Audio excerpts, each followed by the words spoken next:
quickly, but also how slowly Iowa's U.S. Senate race for 2026 played out.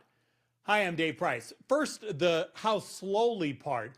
I'd been hearing for months that Joni Ernst would not run for a third term. Well, last Friday, it leaked out, and then Tuesday, she herself made it official.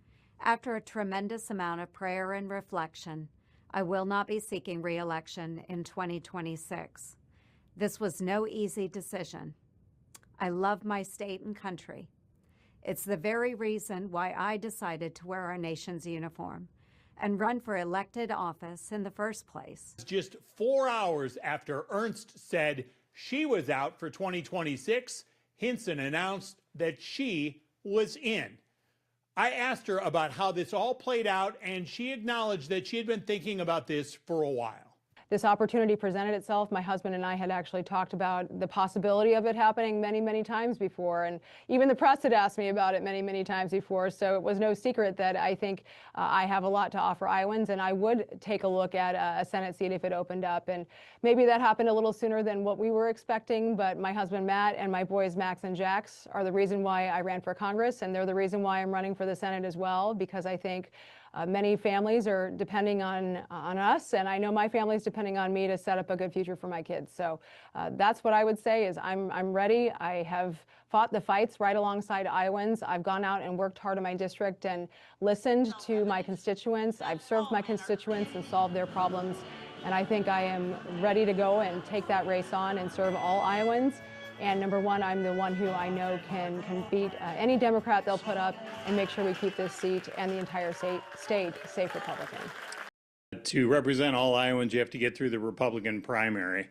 Since your announcement, you have some maybe on the far right of your party saying that you were wrong to certify Joe Biden's win in 2020. You haven't done enough to overturn same-sex marriage. What do you say to them? Yeah. Look, I was proud to receive President Trump's endorsement in 2024, and I'm not looking back, I'm looking forward. And again, to my answer about serving Iowans, I have been solving problems for Iowans for going on a decade, and I look forward to continuing to do that.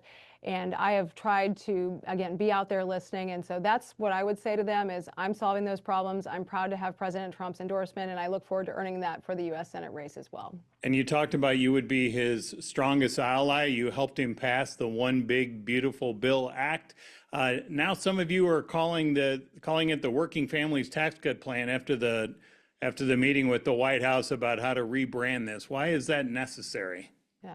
Well, first of all, I've been talking about the working families tax cut out on the trail, out on the road in the district. I did those town halls last week, and I was talking about it because that's what it is. It is the working families tax cut. It delivers that tax relief right to the middle class. No tax on tips, no tax on overtime, that relief for seniors, as well as preventing a $4 trillion tax hike on Americans. So every single Democrat in Congress voted against that bill. They voted for a tax increase on Iowans, and that's the story I'm out there telling.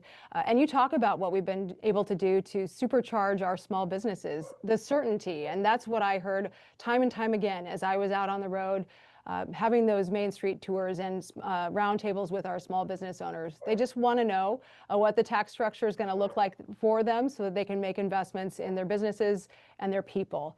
And so I'm very pleased we were able to get that bill across the finish line. Plus, the number one issue that I heard about on the campaign trail was making sure that we could secure our border.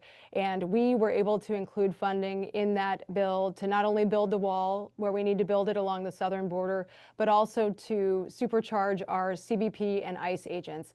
You know, when Democrats had control, they wanted to supercharge the IRS. We want to make sure we're supercharging border control and keeping our country safe. Congresswoman Hinson's response there, maybe giving us a glimpse of how Republicans will talk about this bill, focusing on the tax cuts for the middle class, while Democratic critics are talking about the possible $900 billion to Medicaid benefits and the additional tax cuts for the wealthy. The big question will be, how will voters focus on this? Do they think that this will be better for people, worse for people, or a mixed bag, regardless of what you call this big bill? That is Inside Iowa Politics for this week.